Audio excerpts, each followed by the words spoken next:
Welcome to Unlocking Your Truth, another podcast by Dr. Lesley Phillips.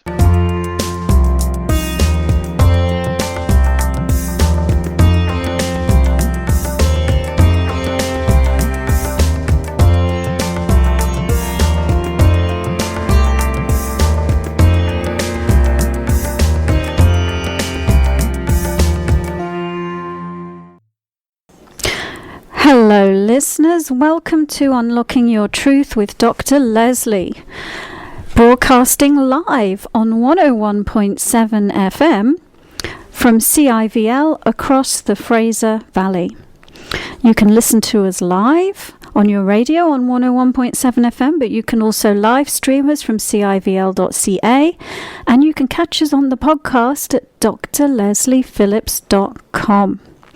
Well, welcome listeners. If you're new to the show, Unlocking Your Truth is a talk show. We focus on metaphysics and spirituality, and we love anything to do with intuition and spirituality and meditation. And we've started a new series on meditation last week, and today is the second installment in that, isn't it, Corey? It's exciting. It's very exciting. Yes. Yeah. Because, the gap between all of these things are becoming a lot less woo, and especially meditation. Meditation is now mainstream. It's being taught in schools, in prisons, in corporate environments. And so we want to share with you about the benefits of meditation. One thing I don't find fair, there's so many people like you, Dr. Lesley, and myself, who have been touting meditation for so long and stating how wonderful it is and things like that. And all of a sudden they bring out a new term called mindfulness. And mindfulness is this up and coming, wonderful, the most amazing thing in the world. And all of this is meditation. Well, it's a particular form of meditation based on Zen Buddhism, actually, because meditation isn't just one thing. There are many different styles of meditation, actually. And there are many different reasons that somebody might wish to meditate.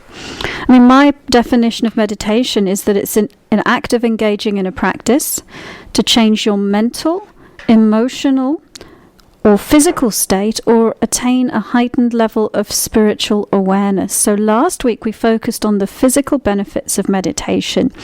This week we are going to focus on the mental health aspects of meditation. By mental, you mean no, never mind. I was going to say emotional, but that's next week. Yeah, it's two different things. No. This week is about mental health. And again, just as we were talking about on the physical level last week, there's a lot of scientific research now that really backs up meditation practices as being highly beneficial to health, and that includes mental health.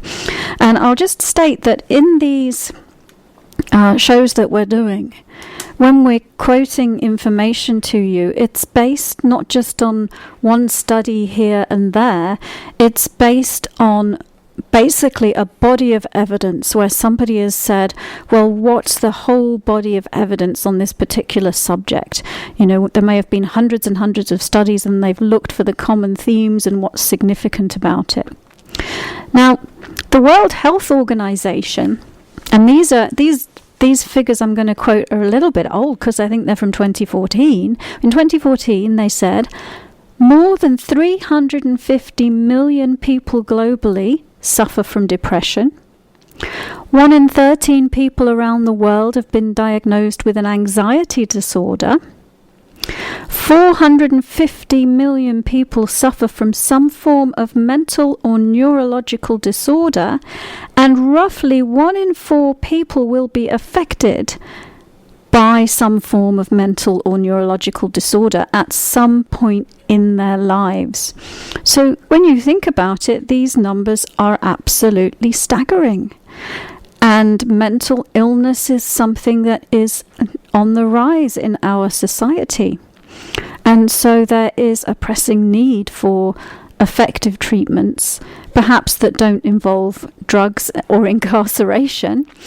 And in my mind anyway, meditation really has a lot to offer with respect to this.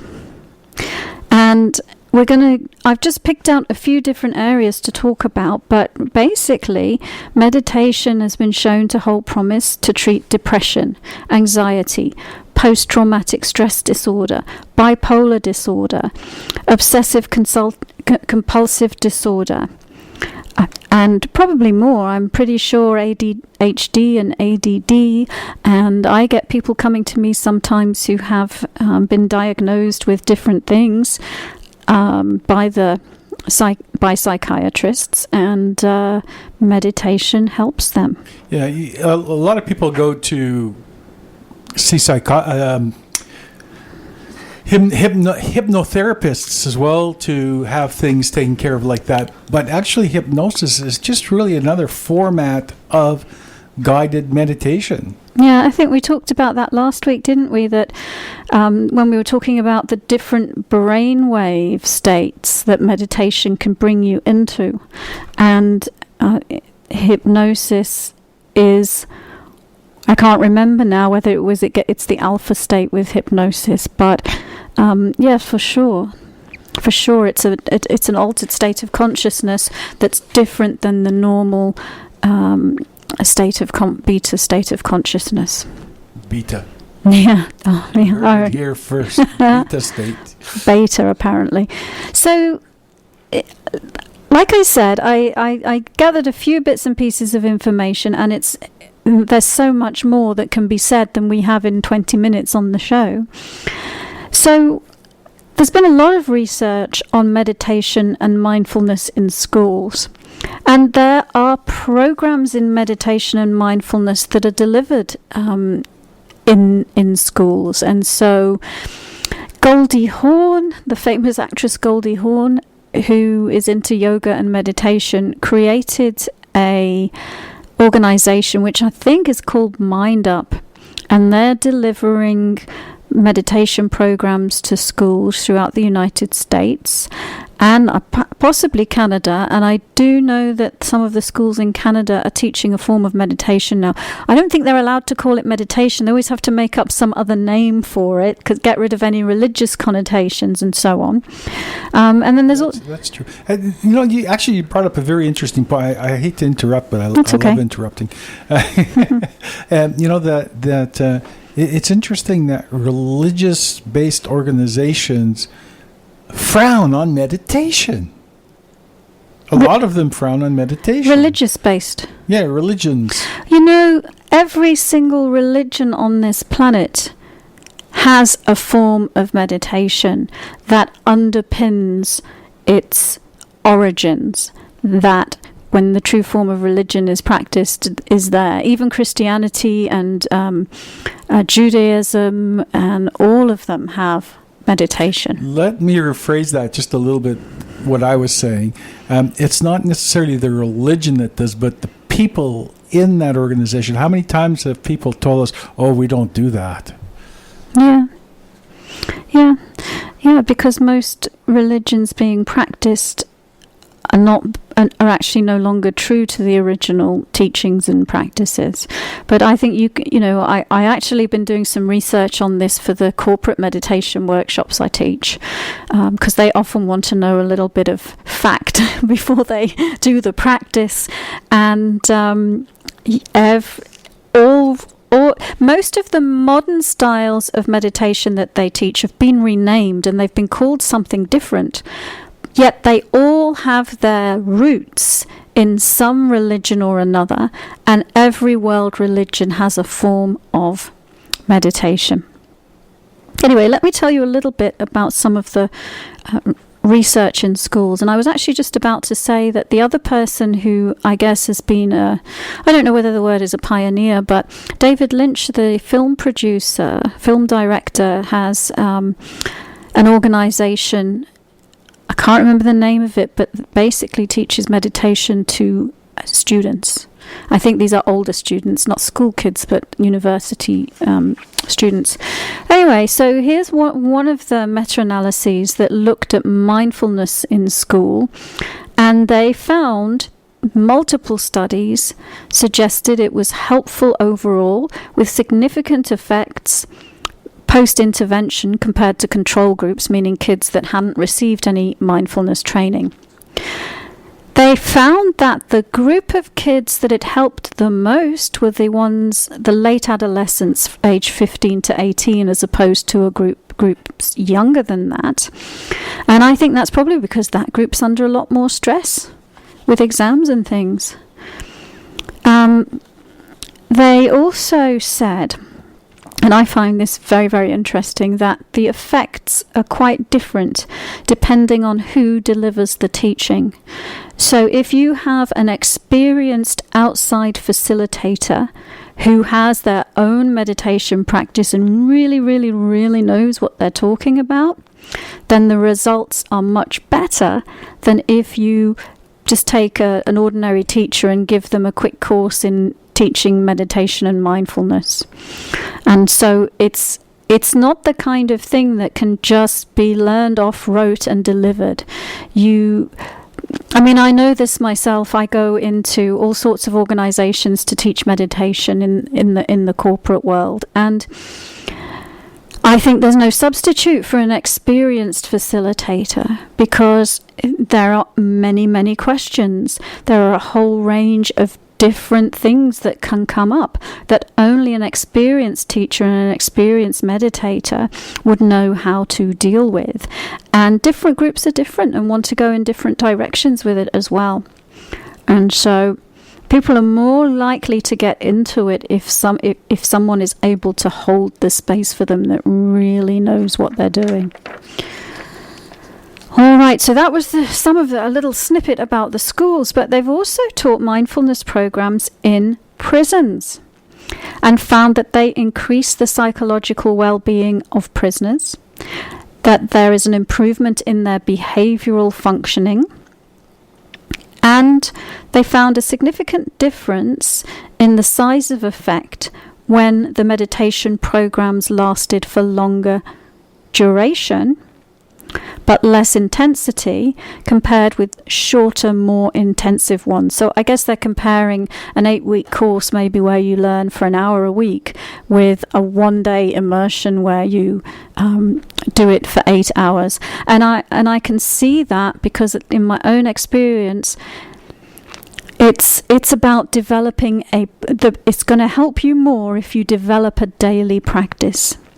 And it's like you reset your energy every day. You let go of stress every day. It's like taking a shower, brushing your teeth, part of your regular everyday activity.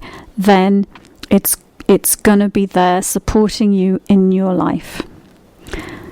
So overall, they found that meditation had a favourable effect on prisoners. And they've also done clinical trials on mindfulness-based practices and meditation. And they have data to support its beneficial impact on depression, anxiety, and overall well-being, and mindfulness in terms of your ability to be present and focus. And they found the largest effect on stress and stress relief. They've also done studies to look at online programs and found that they are beneficial to people as well. So you don't have to go physically to a class. You can actually take an online program and receive the benefits, which I think is fabulous. I teach a lot of my classes online, so I'm glad to see that the research is supporting that has a beneficial effect on people. So there's a lot more. And pretty much you could say the scientific studies have shown that meditation helps people have better memory, increased clarity, reduced depression, improved attention, better self-confidence, better decision-making, enhanced mental focus. It increases serotonin levels, which influence mood and behavior. It helps people resolve phobias and fears, control their own thoughts, the crazy monkey mind, which I think that crazy monkey mind chatter is a big factor in mental illness, actually, not being able to control your own thoughts and listening to thoughts which are not supporting you. And I could go on, actually. I have a big, huge list here. Which I could just reel off. It actually reduces dependencies on drugs and pills and pharmaceuticals. So it helps with addictions, it helps with sleep patterns, helps cure insomnia, helps people be less aggressive. But and we'll talk more about emotions and helping you with your emotional levels next week.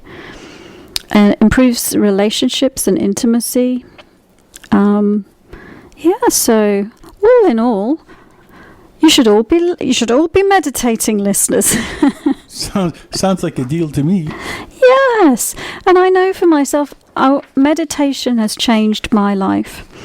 It really has. I mean, it's done so much for me in terms of physical health, because if I feel unwell, the first thing I do is I meditate, and I use the meditation to help me move back into a healthy state. If I get myself into the mind chatter, then I know to meditate to clear the mind chatter. If I get emotionally triggered, meditation is what helps me with that.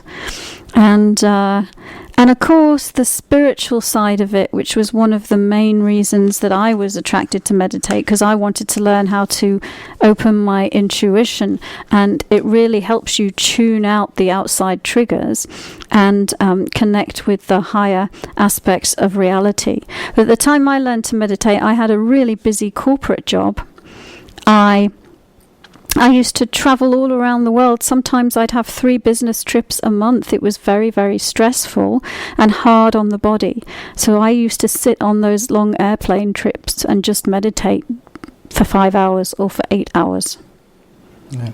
A lot of people don't meditate because they think they can't. But even if you can't sit down and focus on what you're doing in a sense of meditate, which is not necessarily meditation, but go online and find yourself a meditation that you can listen to, or even record your own meditation and just use that and use it as a guided meditation.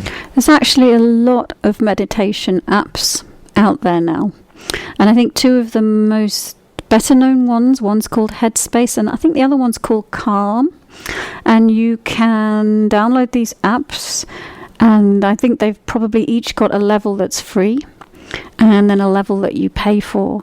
And a lot of them are short 10, 15, 20-minute meditations that you can choose different ones depending on what you're after. That will help. Or you can go to that drlesleyphillips.com place and find one. Yeah, we've got some free meditations on the website. We've got a free meditation on grounding and on centering.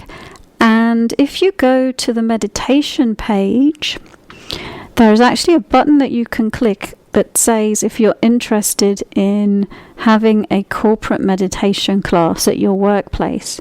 If you sign up for that, then you get a 20-minute meditation that includes grounding and centering that you can listen to.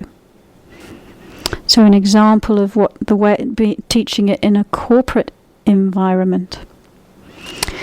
Well, so Corey, do you vote for meditation? Yeah, check me off on the checking for meditation box. And how about you? Do you find it helps you with mental health, with emotional health, with physical health? Where have you seen the most benefits? Well, I don't know. I think meditation is a full rounded thing. I really can't say. I've enjoyed doing guided meditations with people, actually guiding them. I get so much out of that when I teach meditation. I go into a meditative state, and I have a few basic meditations that have come to me over the years, but I just love teaching people meditation and how it can help them with all their issues in life, whether everything from health to mental to emotional stability. Great. So in the first part of the show today, we were doing the second part of our series on the benefits of meditation. Today we talked all about meditation and mental health. So I hope you enjoyed listening. We'll be here next week with another episode in our series on meditation, when we're going to do meditation and emotional health. So do tune in to us next week on 101.7 FM, broadcasting live across the Fraser Valley from CIVL, live streaming from civl.ca, and of course you can catch us on drlesleyphillips.com on the podcast, where you will be able to listen to all of our podcasts about meditation, and there are a lot of them. We did a previous 10-part series on meditation and the different aspects it can help you with. And so it's been lovely chatting this evening, and unfortunately we do have to go, don't we, Corey? Yes, we do. So we'll see you next week. Bye. Thank you for joining us. You've been listening to another Unlocking Your Truth podcast by Dr. Lesley Phillips. For more information, go to our website at drlesleyphillips.com. That's drlesleyphillips.com, where you can ask questions or send her an email, and there's many free gifts on there for you as well. Come back again.